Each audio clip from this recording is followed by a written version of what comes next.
먼저 태국에서 만든 영상 하나를 여러분들에게 보여드리고 말씀을 이어나가도록 하겠습니다. เอาลูกชิ้นไม้หนึ่งนะลุงนี่ครับ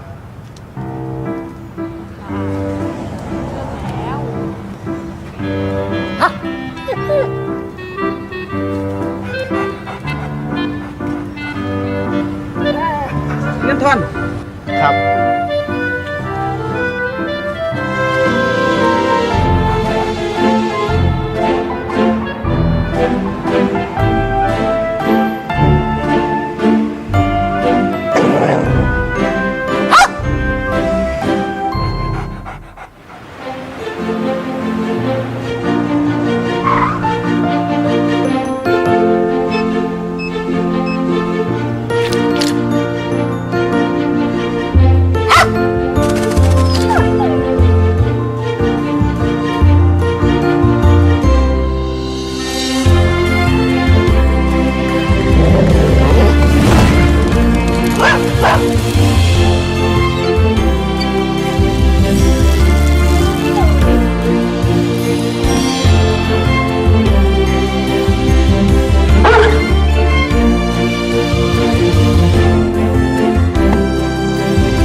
เฮ้ยไปไหนอ่ะ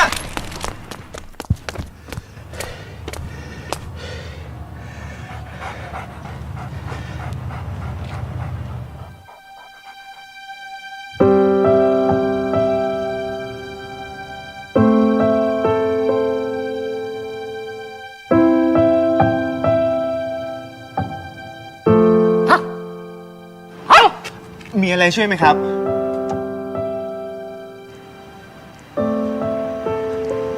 ขอบคุณค่ะ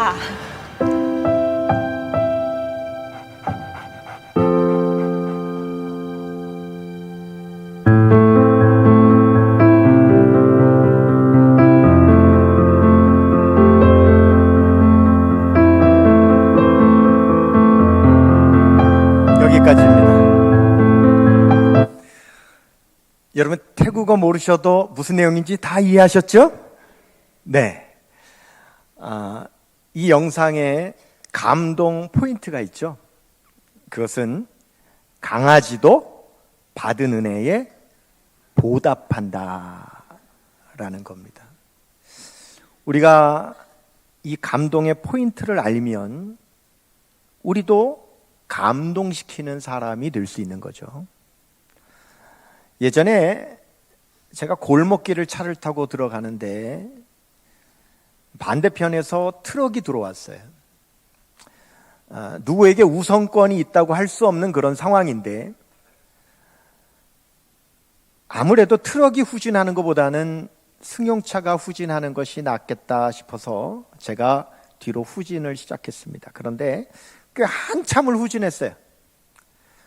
골목을 제가 뒤로 빠져나오는 순간 트럭이 지나가는데 분명히 그 안에 두 사람이 타고 있었는데 그 누구도 아무런 표현도 하지 않고 그냥 가는 거예요.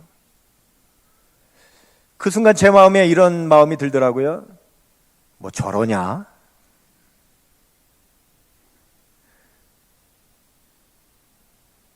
그 두 사람 중에 한 사람이라도 이렇게 해주면 되잖아요. 이거 하나만 해줘도 그렇게 길게 뒤로 뺐던 제 마음에 보람이 있을 텐데 그 손 한 번 안 들어준 것 때문에 괜히 뺐네.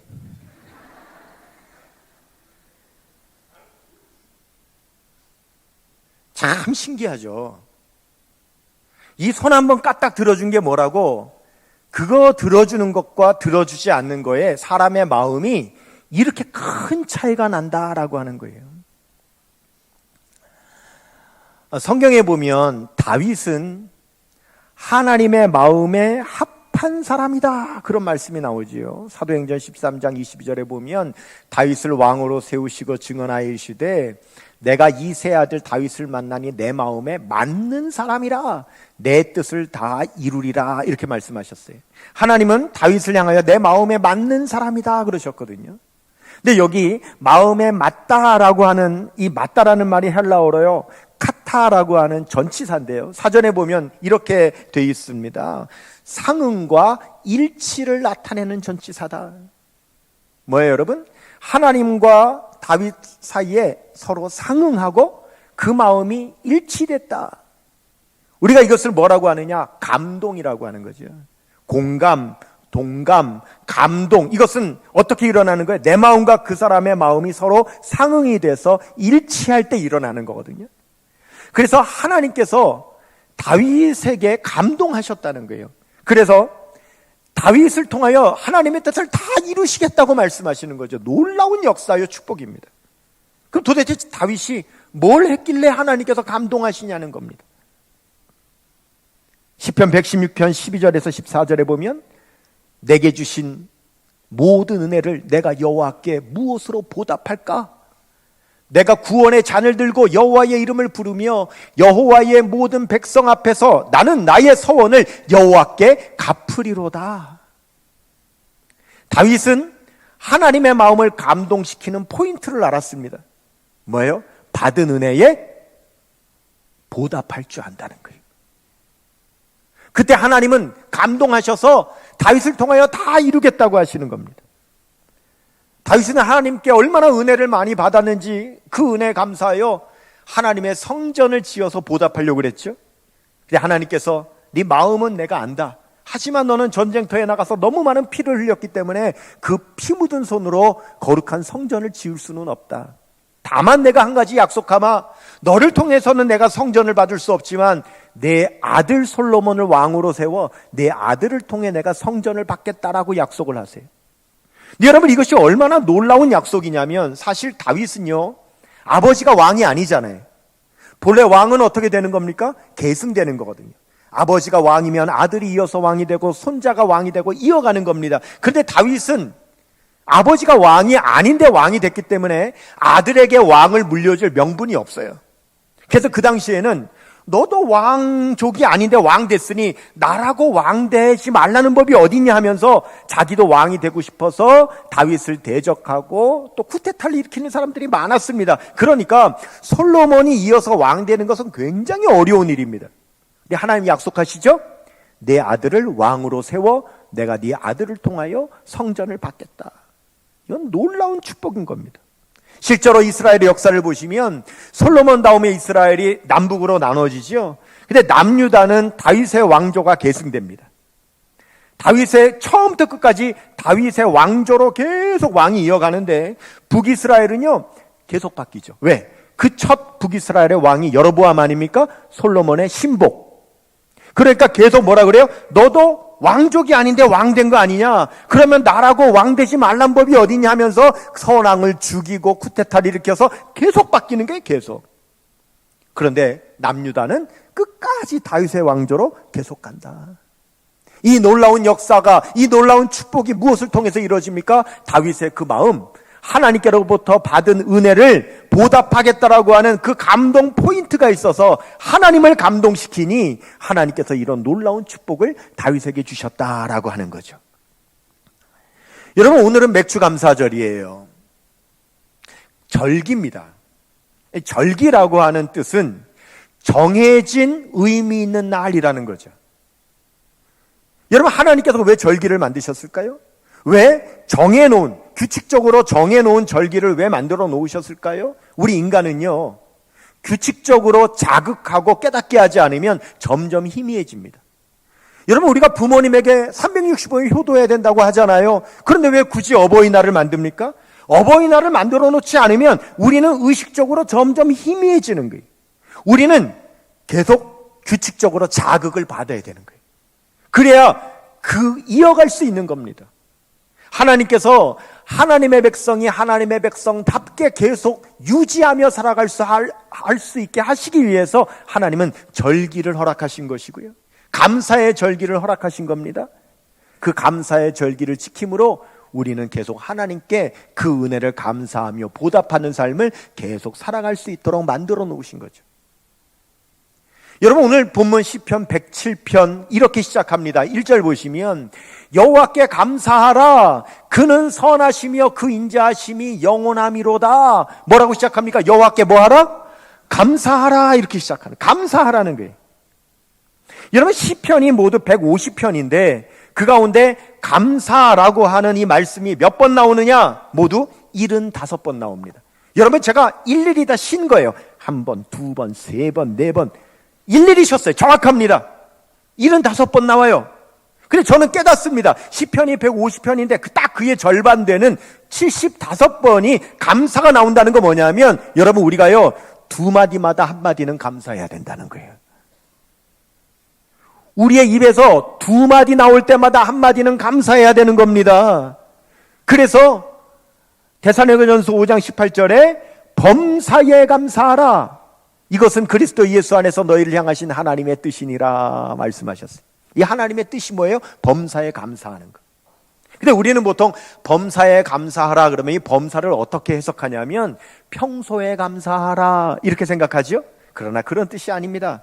여기 범사라고 하는 말은 헬라어로 파스라고 하는 말인데 이 정확한 뜻은 모든 것에 각각이라는 말이에요. 모든 것 뭉뚱그려서 한꺼번에 감사하는 것이 아니라 그 모든 것을 어떻게 해요? 각각, 그 부품 하나하나 구체적으로 구석구석 하나하나 다 감사하라는 거예요.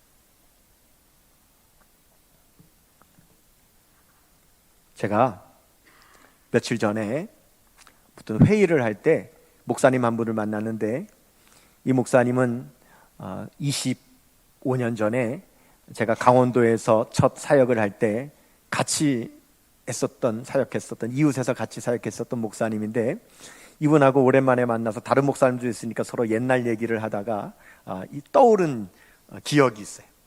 제가 처음으로 차를, 누가 이렇게, 제가 승용차가 없어서 아주 낡은 그 하얀색 포니 차를 제가 이렇게 그분에게, 어떤 분에게 받은 적이 있었는데, 그 차가 이제 아주 옛날 차니까요, 라디오를 틀으려면 라디오 안테나가 저절로 올라오는 게 아니라 밖에 나가서 일일이 뽑아야 된단 말입니다. 밖에 나가서 이렇게 뽑고 들어와야 라디오가 나오는 거니까 불편해요. 근데 이 목사님이 워낙 뭐 고치고 이러는 거 좋아하는 목사님이라서 제 차를 보더니 그러는 거예요. 저 강릉에 내려가면 자동차 부품 파는 데가 있는데 거기 가면 자동으로 올라오는 안테나가 있으니까 그 부품만 사오면은 자기가 달아주겠다는 거예요. 이 목사님이 자동차 기술자도 아닌데. 그래가지고 제가 정말 강릉에 내려가서 자동으로 올라오는 그 안테나 부품을 사가지고 왔어요. 그거 하나 다는데요, 차를 다 뜯어야 돼. 이분이 차를 다 뜯어가지고는 다 분해를 해가지고 그 부품을 딱 달고는 다 조립을 했어요. 조립을 했는데 다 조립을 마쳤는데 나사가 이만큼이 남아.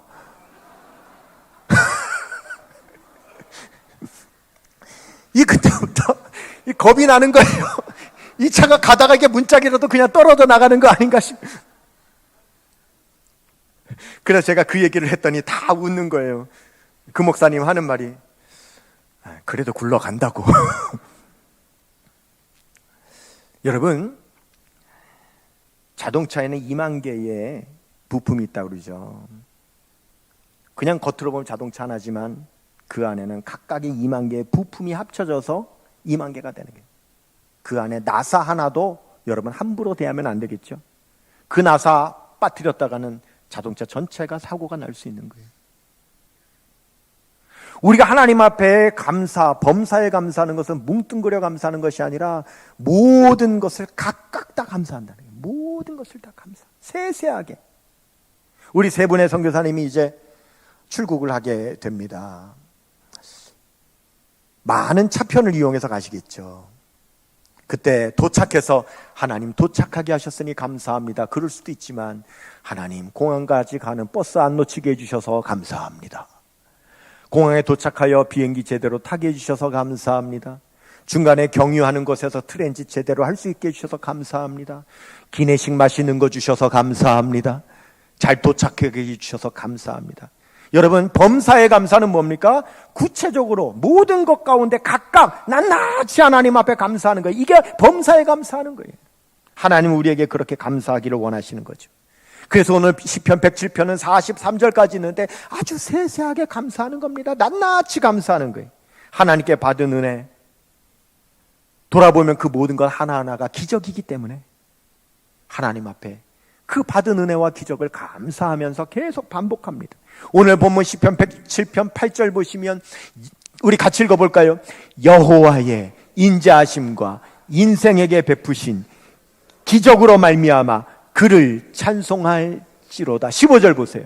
여호와의 인자하심과 인생에게 행하신 기적으로 말미암아 그를 찬송할지로다. 21절 보세요. 여호와의 인자하심과 인생에게 행하신 기적으로 말미암아 그를 찬송할지로다. 31절 보세요. 여호와의 인자하심과 인생에게 행하신 기적으로 말미암아 그를 찬송할지로다. 아멘.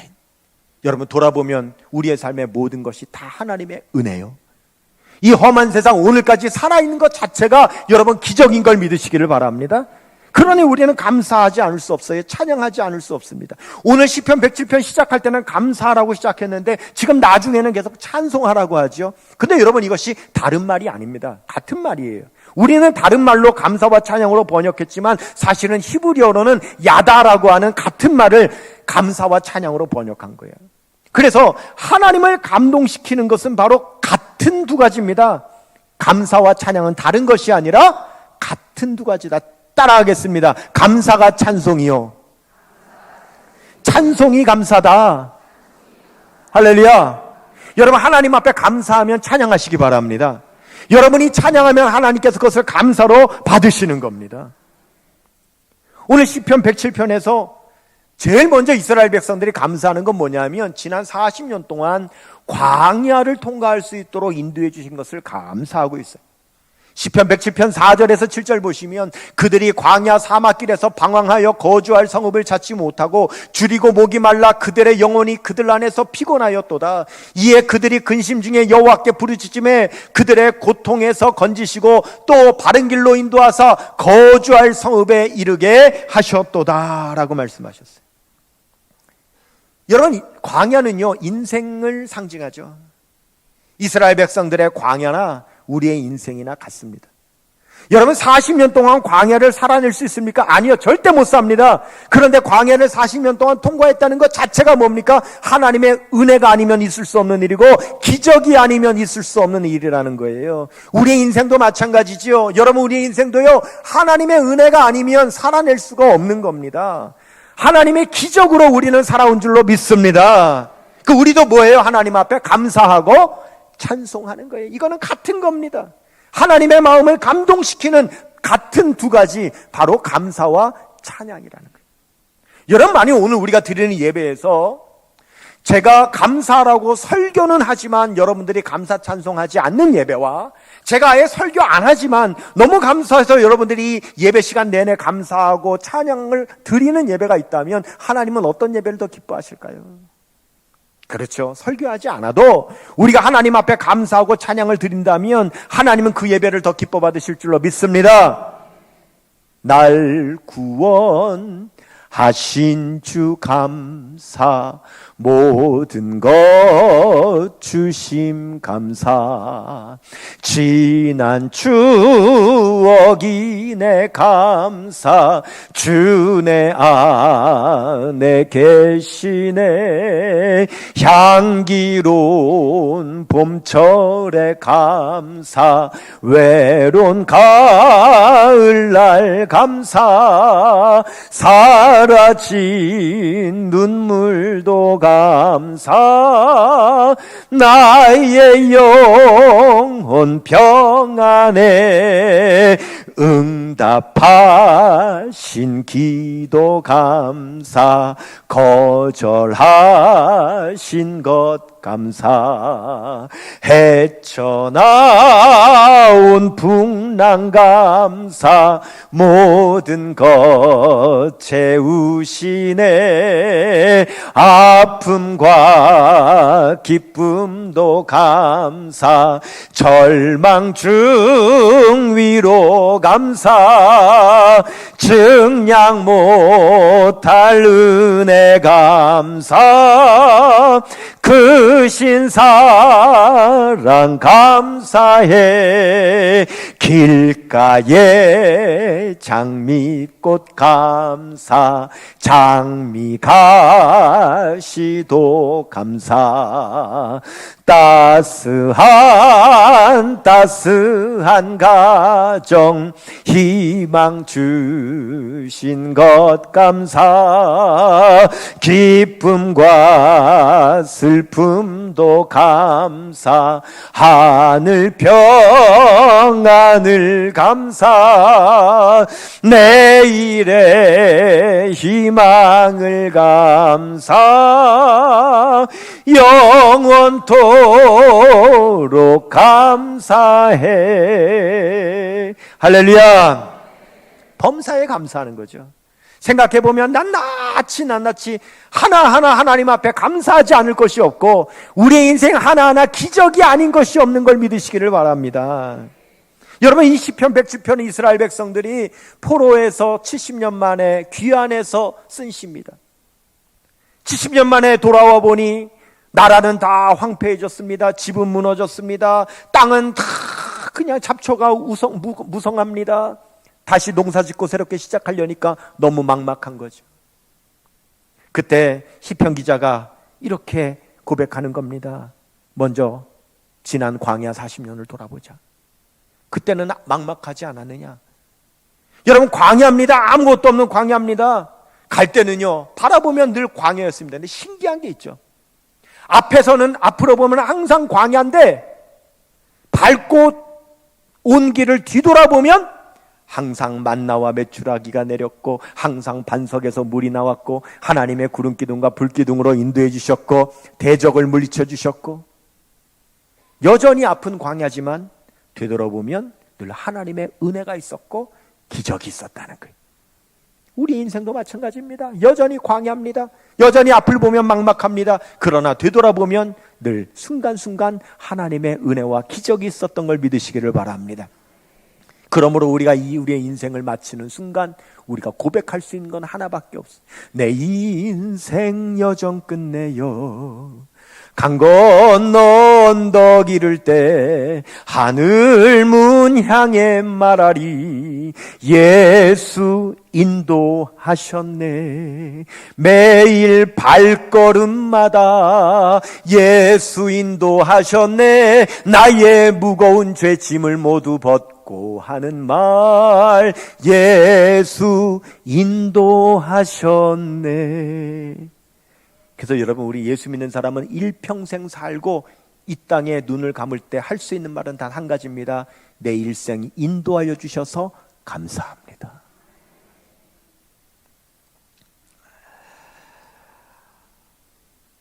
여러분, 이스라엘 백성들이 출애굽해서 처음에 광야에 나올 때에 여러 가지 가지고 나온 물건들이 있었는데 그 가운데 특별한 물건이 있었어요. 그게 뭐냐면 물개 가죽이에요. 광야에 나온 이스라엘 백성들이 집집마다 물개 가죽을 가지고 나왔어요. 이걸 왜 가지고 나왔느냐? 그 물개 가죽은 신발 만드는 재료거든요. 그러니까 광야길을 걸어야 되니까 신발 만들어 신으려고 물개 가죽을 가지고 나왔다고요. 근데 여러분, 물개 가죽을 가지고 나온 두 가지 큰 의미가 있는데, 첫 번째는 이스라엘 백성들이 애굽에서 노예였잖아요. 여러분, 노예는요 절대 신발을 안 신깁니다. 왜냐? 도망갈 때 신발 신으면 빨리 도망가니까 신발을 안 신어야 발이 아파가지고 빨리 도망 못 잡고 붙잡을 수 있거든요. 그 신발을 안 시켰어요. 그리고 원래 노예는 가축 취급을 했기 때문에 가축은 신발을 안 시키는 거예요. 여러분, 소 신발 신기는 거 봤어요? 그래서 신발을 안 시켰다고요. 그러니까 이스라엘 백성들은 애굽에서 노예 생활할 때 신발을 신어본 적이 없어요. 그러니까 광야를 나올 때에 광야 그 거친 길을 가려면 신발을 신어야 되기도 하겠고, 이제는 노예가 아니라 자유인이 되었으니까 나도 이제는 신발 신을 수 있는 사람이 됐다라고 하는 그런 한을 풀기 위해서도 여러분 물개가죽을 가지고 나왔다고요. 그런데 불과 광야 50일 걸었는데 시내산에 도착했을 때 하나님께서 모세를 통하여 성막을 만들라고 하신 겁니다. 여러분, 성막의 덮개가 4겹으로 되어 있는데 맨 윗덮개를 물개가죽으로 만들었어요. 그러니까 이 물개가죽을 하나님 앞에 드려야 되는 겁니다. 여러분, 우리 같으면 이렇게 말할 수 있겠죠. 아니, 물개가죽 드리고 나면 광야를 어떻게 걸어가라고? 우리가 이렇게 말할 수 있는데 이스라엘 백성들이 그 물개가죽을 하나님 앞에 드렸습니다. 그럼 40년 동안 어떻게 삽니까? 그 40년 후에 지난 40년을 모세가 돌아보면서 이렇게 고백합니다. 신명기 8장 4절 보시면 이 40년 동안에 내 의복이 헤어지지 아니하였고, 그 다음에요, 내 발이 부르트지 아니하였느니라. 물개가지고 하나님 앞에 들여서 신발을 못해 신었는데도 그 발이 부르트지 않았다고 40년 동안 그렇게 말씀을 하는 거예요. 어떻게 여러분 발이 부르트지 않을 수 있을까요? 그 거친 광야길을 40년을 걷는데요. 여러분, 신명기 29장 5절 말씀 보시면 주께서 40년 동안 너희를 광야에서 뭐 하셨기 때문에? 인도하셨거니와 너희 몸의 옷이 낡아지지 아니하였고 너희 발의 신이 헤어지지 아니하였으며. 여러분, 40년을 광야길을 걷는데 신발이 헤어지지를 않았다는 거예요. 발이 부르트지를 않았다는 겁니다. 야, 기적이지요? 역사지요? 어떻게 이런 일이 일어날 수 있는가? 제가 그 이유를 알았어요. 신명기 29장 5절 다시 보세요. 이 말씀에 장절을 보고 제가 알았어요. 깨달았어요. 뭐냐? 왜 그 발이 부르트지 않았는가?